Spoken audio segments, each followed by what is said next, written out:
দেখো তাহলে আজকে আলোচনা করছি ফিউচার পারফেক্ট টেন্স। তো ফিউচার পারফেক্ট টেন্সের বাংলা মানে কি? পুরা ঘটিত ভবিষ্যৎকাল। পুরা ঘটিত ভবিষ্যৎকাল। যেমন প্রেজেন্ট পারফেক্ট টেন্সের বাংলাটা কি ছিল? পুরা ঘটিত বর্তমান কাল। পাস্ট পারফেক্টের বাংলা ছিল পুরা ঘটিত অতীতকাল। এবং ফিউচার পারফেক্ট টেন্সের বাংলা মানে হচ্ছে পুরা ঘটিত ভবিষ্যৎকাল। কাকে বলে? দেখো, যেসব কাজ বা ঘটনা ভবিষ্যৎকালে শুরু হবে, মানে একটা কাজ এবং একটা ঘটনা ভবিষ্যৎকালে শুরু হবে এবং ভবিষ্যৎকালে একটা নির্দিষ্ট সময়ের আগে শেষ হবে, সেই সব কাজ বা ঘটনা বোঝাতে ফিউচার পারফেক্ট টেন্স হয়। তাহলে বোঝা গেল যে কাজটা বা ঘটনাটা ভবিষ্যৎকালে কি হবে? শুরু হবে এবং ভবিষ্যৎকালে শেষ হবে, সেই সব কাজ বা ঘটনা বোঝাতে কি হয়? ফিউচার পারফেক্ট টেন্স হয়। এইখানে কি হয়? দুটো কাজ থাকে, দুটো কাজ বা ঘটনার কথা বলা হয়। একটা কাজ আগে হবে আর একটা পরে। যেটা আগে হবে সেটা হচ্ছে ফিউচার পারফেক্ট টেন্স, আর যেটা পরে হবে সেটা হচ্ছে ফিউচার ইনডিফিনিট টেন্স। তো সেটাই লেখা আছে, যেসব কাজ বা ঘটনা ভবিষ্যৎকালে শুরু হবে এবং ভবিষ্যৎকালে একটি নির্দিষ্ট সময় পূর্বে শেষ হবে, সেই সব কাজ বা ঘটনা বোঝাতে কি হয়? ফিউচার পারফেক্ট টেন্স হয়। এখানে কি হয়? দুটো কাজ বা ঘটনার কথা বলা হয়, একটা কাজ আগে ঘটে আর একটা কাজ পরে ঘটে।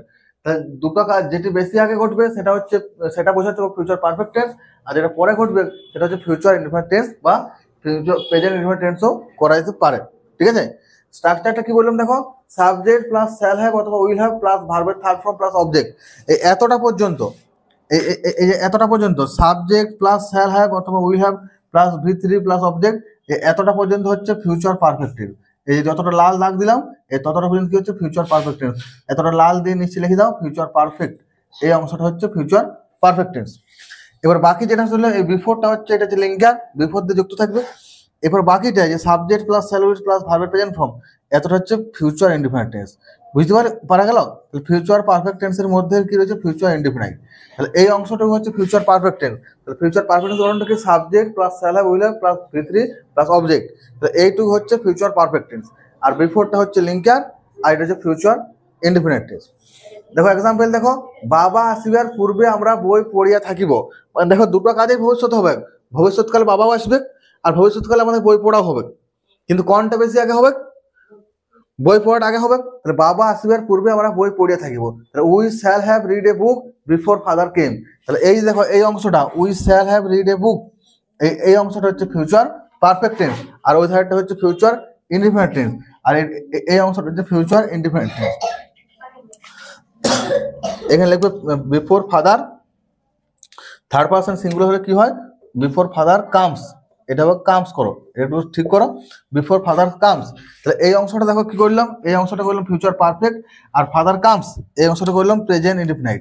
কারণ দেখো একটু আগে আমরা কি বললাম, এই অংশটা হচ্ছে প্রেজেন্ট ইনডিফিনাইট আর এই ধারে অংশটা হচ্ছে ফিউচার পারফেক্ট। দেখো গঠনটা কি বললাম, একটা হবে ফিউচার পারফেক্ট আর একটা হবে তোমার ফিউচার ইনডিফিনাইট বা এই দেখো প্রেজেন্ট ইনডিফিনাইট। তো এটা করলাম প্রেজেন্ট ইনডিফিনাইট টেন্সে, বিফোর ফাদার কামস। এটি তুমি ফিউচার প্রেজেন্ট ইনডিফিনাইট না করে তুমি ফিউচার ইনডিফিনাইট করতে পারতে, তখন সেক্ষেত্রে কি হতো? বা এটাই অথবা দিয়ে তুমি লিখতে পারো এই ফাদার কামের জায়গায় বিফোর ফাদার উইল কাম, যে কোনো একটা লিখলেই হবে, হয় ফাদার কামস লিখবে বা ফাদার উইল কাম, এইটা আর এইটা একই মানে। ঠিক আছে? তুমি ধরো ফিউচার ইনডিফিনাইট করতে পারো তাহলে এইটা করবে, আর যদি বলি যখন প্রেজেন্ট ইনডিফিনাইট করবো তাহলে এইটা করবে, বিফোর ফাদার উইল কাম। তাহলে বোঝা গেল? তাহলে এখানে দুটো ঘটনা হচ্ছে, একটা ঘটনায় প্রথমের ঘটনাটা হচ্ছে ফিউচার পারফেক্ট টেন্স, আর দ্বিতীয় ঘটনাটা এখানে বলা ছিল ফিউচার ইনডিফিনাইট করতে পারো, এটা হচ্ছে ফিউচার ইনডিফিনাইটে, আর যদি প্রেজেন্ট ইনডিফিনাইট করবে প্রেজেন্ট ইনডিফিনাইট টেন্সে। দেখো ডাক্তার আসবার পূর্বে রোগীটি মারা যাবে, the patient will have died. এই যে ডাক্তার আসবার পূর্বে রোগীটি মারা যাবে, কোন কাজটা আগে হবে? আগে রোগীটা মারা যাবে। The patient will have died, the patient will have died, এই অংশটা হচ্ছে ফিউচার পারফেক্ট টেন্স, এটা হচ্ছে ফিউচার পারফেক্ট টেন্স। আর ডাক্তার পরে আসবে, এটা হবে ফিউচার ইনডিফিনাইট টেন্স। তাহলে এই অংশটা হচ্ছে বিফোর দ্য ডক্টর কেম, এই অংশটা হচ্ছে ফিউচার ইনডিফিনাইট টেন্স। বোঝা গেল?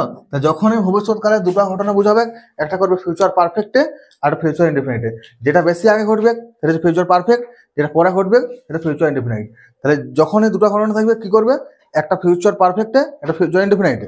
যে ঘটনাটা বেশি আগে ঘটবে সেটা হচ্ছে ফিউচার পারফেক্টে। যেমন এই দেখো, the patient will have died, রোগীটি মারা যাবে, ডাক্তার আসবার পূর্বে রোগীটি মারা যাবে, ডাক্তার পৌঁছবে না তার আগে রোগী মারা যাবে, তারপরে ডাক্তার পৌঁছবে। তাহলে এই কাজটা আগে হচ্ছে এটা ফিউচার পারফেক্টে, আর এই যে before the doctor will come এটা ফিউচার ইনডেফিনাইটে। তুমি এটা প্রেজেন্ট ইনডেফিনাইট করতে পারো, বিফোর দ্য ডক্টর কামসও করতে পারো, ঠিক আছে। বিফোর দ্য ডক্টর কামস তাহলে প্রেজেন্ট ইনডেফিনাইটে, এই ধারটা তুমি প্রেজেন্ট ইনডেফিনাইট করতে পারো বা ফিউচার ইনডেফিনাইটে, কিন্তু এইটা তোমার করতে হবে ফিউচার পারফেক্টে। তাহলে এটা হচ্ছে তোমাদের ফিউচার পারফেক্ট টেন্স, বুঝে গেল।